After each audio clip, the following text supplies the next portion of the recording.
1월의 세 번째 날입니다. 여러분 아시는 바와 같이 사실은 매일 예배는 영상으로 미리 준비를 하고요. 여러분은 그 날에 해당되는 시간에 들어오셔서 매일 예배를 참여하실 수 있죠. 왜냐하면 어떤 한 딱 특정된 시간을 정해 예배 시간으로 하면 그 시간이 가능하지 않은 분들은 예배할 수 없는 그런 단점이 또 있더라고요. 그래서 많은 사람들이 하루 중에 어떤 시간이라도 예배할 수 있도록 하기 위해 이 매일 예배는 영상으로 만들어 제작이 되어지고요. 그리고 그날의 분량으로 그날의 아침이면 업로드가 돼서 여러분이 참여하실 수 있습니다.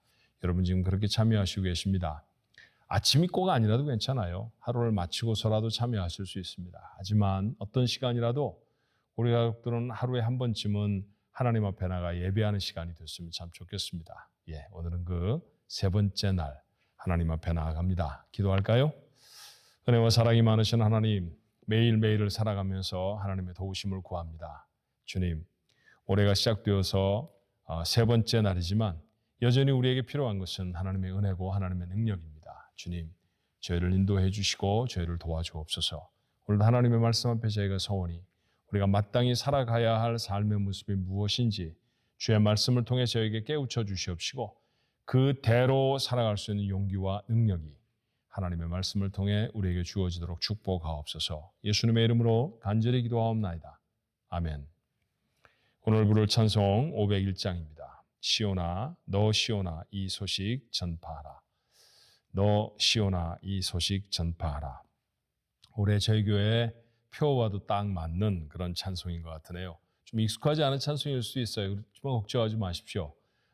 중간에 여러분들을 위해서 찬송과 이 멜로디를 쭉 그 영상 속에 같이 넣었으니까요. 잘 따라가시면 찬송 하나를 배우기도 하고 귀한 찬송을 부르게도 될 것입니다. 함께 찬송합니다.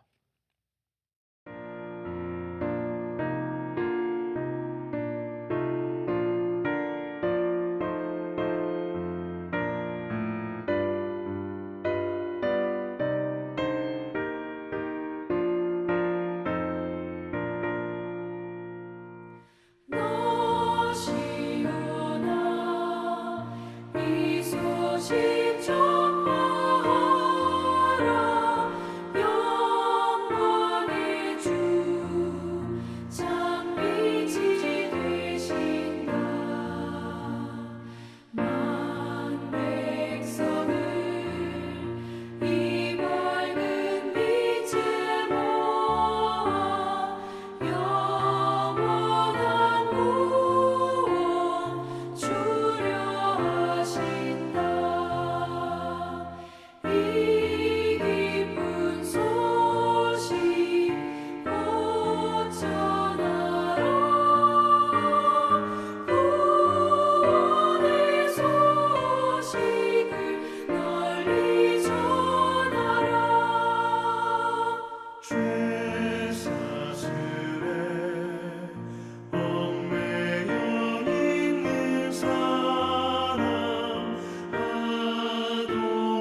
오늘 주시는 하나님의 말씀 요한복음 1장 19절로 28절의 말씀입니다. 요한복음 1장 19절로 28절의 말씀. 자, 한 목소리로 같이 한번 읽어볼까요? 유대인들이 예루살렘에서 제사장들과 레위인들을 요한에게 보내어 내가 누구냐 물을 때 요한의 증언이 이러하니라. 요한이 드러내어 말하고 숨기지 아니하니 드러내어 하는 말이 나는 그리스도가 아니라 한데, 또 묻되 그러면 내가 누구냐? 그러면 누구냐? 내가 엘리야냐? 이르되 나는 아니라. 또 묻되 내가 그 선지자냐? 대답하되 아니라. 또 말하되 누구냐? 우리를 보낸 이들에게 대답하게 하라. 너는 내게 대하여 무엇이라 하느냐? 이르되 나는 선지자 이사야의 말과 같이 주의 길을 곧게 하라고 광야에서 외치는 자의 소리로라 하니라. 그들은 바리새인들이 보낸 자라. 또 물어 이르되 내가 만일 그리스도도 아니요 엘리야도 아니요 그 선지자도 아닐진데 어찌하여 세례를 베푸느냐? 요한이 대답하되 나는 물로 세례를 베풀거니와 너희 가운데 너희가 알지 못하는 한 사람이 섰으니 곧 내 뒤에 오시는 그이라. 나는 그의 신발끈을 풀기도 감당하지 못하겠노라 하더라. 이 일은 요한이 세례 베풀던 곳 요단강 건너편 베다니에서 일어난 일이니라. 아멘.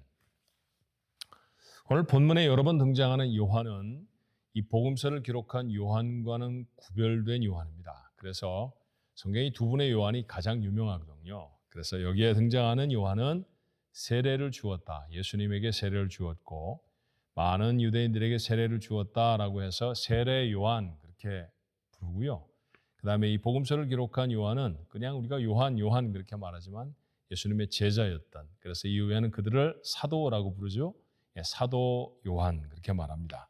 오늘 사도 요한이 세례 요한에 대한 이야기를 자기 복음서에 기록하고 있어요. 자, 말씀드리지 않았습니까? 복음서는 예수님에 대한 기록입니다. 예수님이 어떤 사건을 이루셨는지, 또 예수님이 또 어떤 가르침을 주셨는지를 기록한 말씀이 이 복음서라고 하는 책입니다. 그런데 이 네 권의 복음서가 조금 어떤 부분은 다르기도 하고요. 어떤 부분은 공통점이 있기도 한데 그 공통점이라고 할 때 가장 첫 번째 공통점은 뭐냐면 모두가 다 예수님에 대한 기록을 해야 되는데 그 시작을 세례 요한으로부터 하고 있다라는 거예요. 세례 요한은 예수님을 설명하기 위해서는 대단히 중요한 분이다라고 하는 것이죠. 세례 요한은 예수님보다 6개월 정도 먼저 출생했습니다. 아버지는 제사장이었던 스가랴라는 사람이었고요. 어머니는 경건한 여인 마리아의 친척이기도 했던 엘리사벳입니다. 그러니까 어머니 마리아가, 예수님의 어머니 마리아가 세례 요한의 어머니 엘리사벳과 친척이었으니까 예수님과 세례 요한 사이도 사실은 인척 관계일 수도 있죠. 나실린, 머리를 깎지 않고 하나님 앞에 소원이 되어져서 거룩한 일에 쓰임받기로 드려진 사람을 나실인 그렇게 말하는데, 세례 요한은 어려서부터 나실인으로 하나님 앞에 드려져서 광야에서 살아갑니다. 그래서 그가 입고 있었던 의복이 좀 특이했어요. 낙타 털옷을 입었다고 했죠. 약대 털옷 그렇게 표현하기도 하고, 그 다음에 먹는 것도 메뚜기와 석청, 이 광물로 나오는 그런 소금 산에서 얻어지는 소금이죠.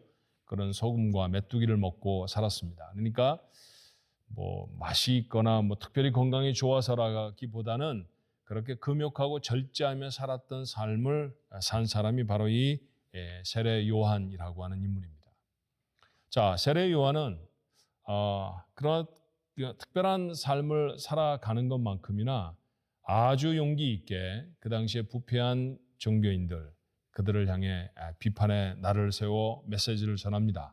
그 대상은 물론 두말할 것도 없이 사두개 사람들, 제사장의 직분을 독점하고 있었던 사람들이 대부분 사두개 사람들이었어요.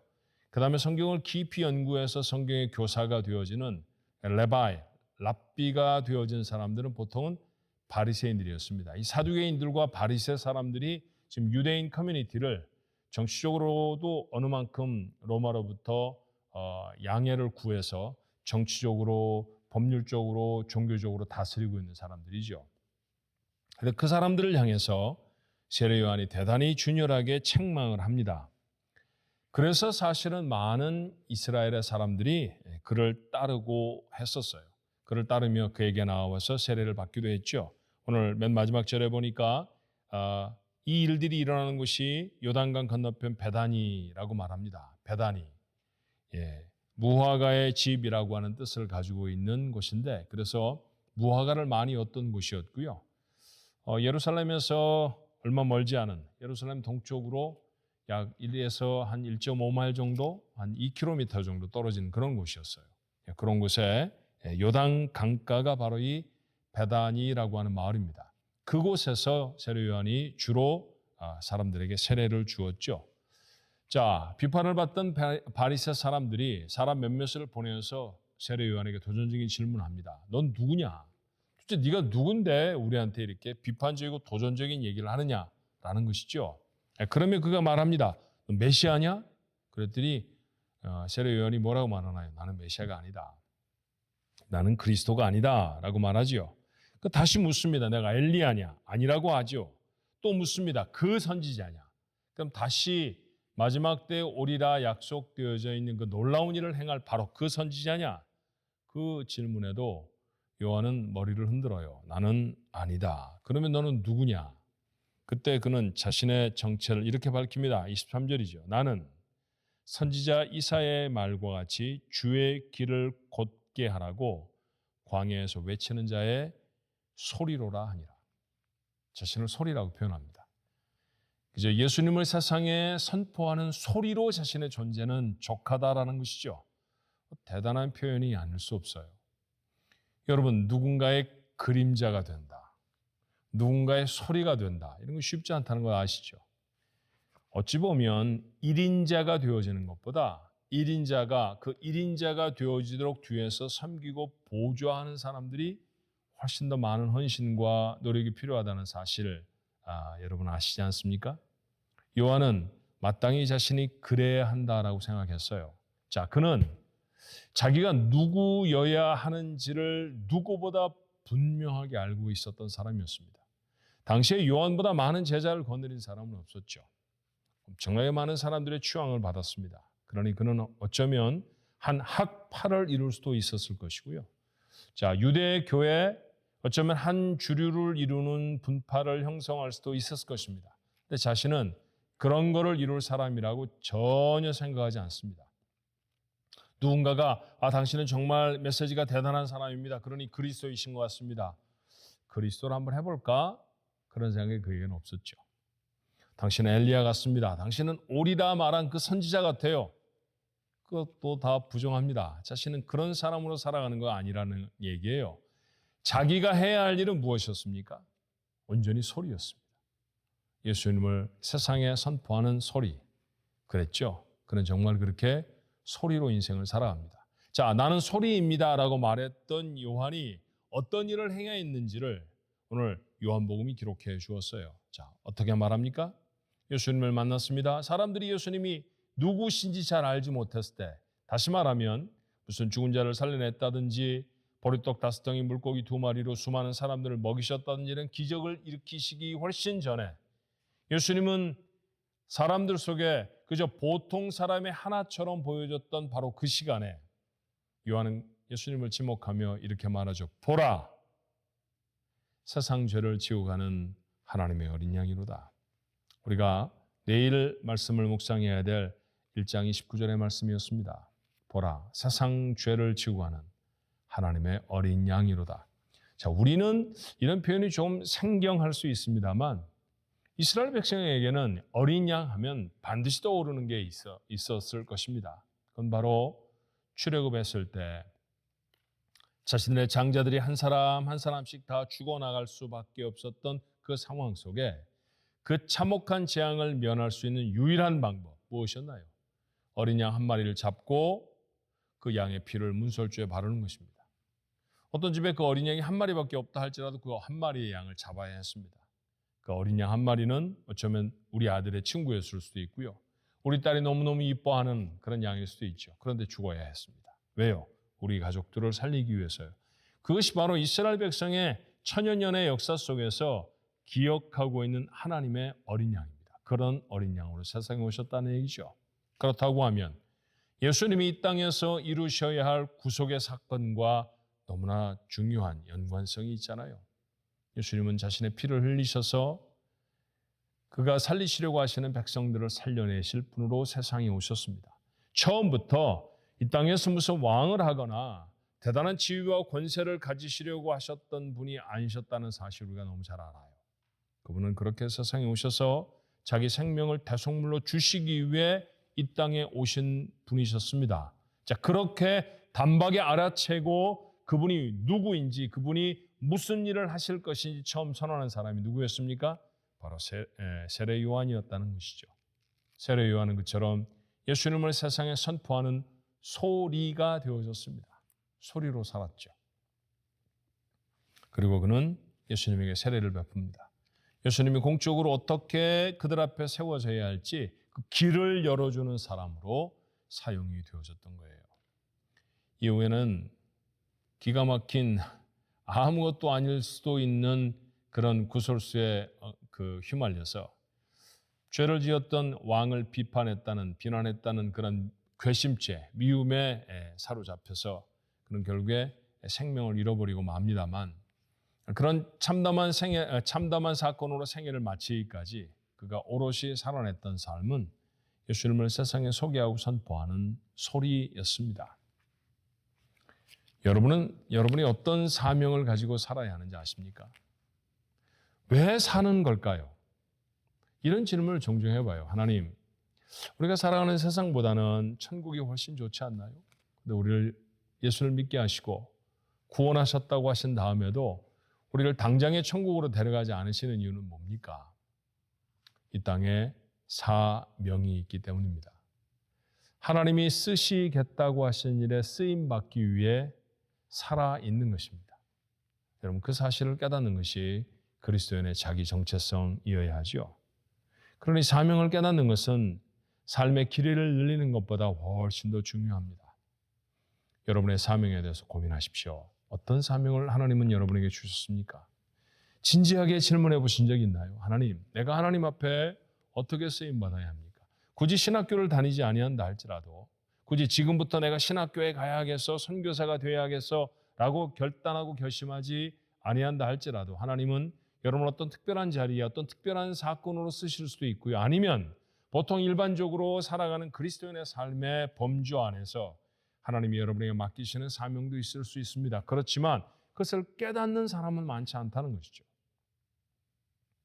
구원은 내가 하나님 나라의 백성이 되어졌습니다 라고 하는 것을 선포하는 것으로 끝나는 것이 아니라 그렇게 선포되어진 인생, 그것이 하나님의 나라 갈 때까지 이 땅을 무엇으로 살아가느냐가 참으로 중요한 것입니다. 사명을 발견하는 것은 구원을 받은 사람답게 살아갈 수 있는 가장 중요한 요소인 것이죠. 그러니 우리 모두는 다 사명에 대해 고민해야 할 것입니다. 오늘부터 여러분의 기도의 제목이 하나님 제 사명이 무엇입니까? 였으면 좋겠습니다. 아신다고요? 할렐루야입니다. 잘하셨습니다. 하나님이 여러분을 무엇으로 쓰시겠다고 부르셨는지 그 부르심을 알게 된 사람은 복된 사람입니다. 그렇다고 하면 그것을 행할 수 있는 능력을 하나님 앞에 구해야죠. 사실은 우리의 힘으로 주신 사명을 감당할 수가 없답니다. 하나님이 주신 은혜 아니면 그 사명을 감당할 수 없죠. 그 사명에 순종할 수 있도록 하나님 제게 능력과 힘을 주옵소서. 이거 두 번째 기도의 제목이어야 합니다. 올 한 해를 살아가며 여러분의 치열한 고민이 되었으면 좋겠고요. 여러분의 가장 간절한 기도의 제목이 되었으면 좋겠습니다. 우리 모두 다 사명을 잘 감당해내서 멋진 인생을 살아낼 수 있게 되기를 주님으로 축원합니다. 기도하겠습니다. 은혜와 사랑이 많으신 하나님, 죄를 사랑하셔서 구원하셨지만 여전히 세상에 두시며 이 세상에 하나님의 일에 사용하시겠다고 하셔서 하나님, 저희에게 허락되어진 사명이 무엇인지 깨닫는 은혜가 있게 하여 주옵소서. 한 번도 그렇게 기도해보지 못한 사람도 있었을 것입니다. 그러나 오늘부터는 저희들의 기도가 달라질 수 있기를 원합니다. 하나님, 우리에게 베풀어 주신 구원에 감사하며 하나님이 우리에게 주신 사명은 또한 무엇입니까? 진지하게 고민하게 하시고 그 사명을 깨우쳐 안 사람들이 그 사명에 순종할 능력을, 그 사명을 잘 감당할 하나님이 주시는 은혜와 힘을 얻을 수 있도록 축복해 주시옵소서. 올 한 해 사명을 이루며 살아가는 사람들 되기를 원합니다. 그렇게 하나님을 기쁘시게 하는 복된 인생의 주인공들 모두가 되어주도록 축복하옵소서. 예수님의 이름으로 간절히 기도하옵나이다. 아멘.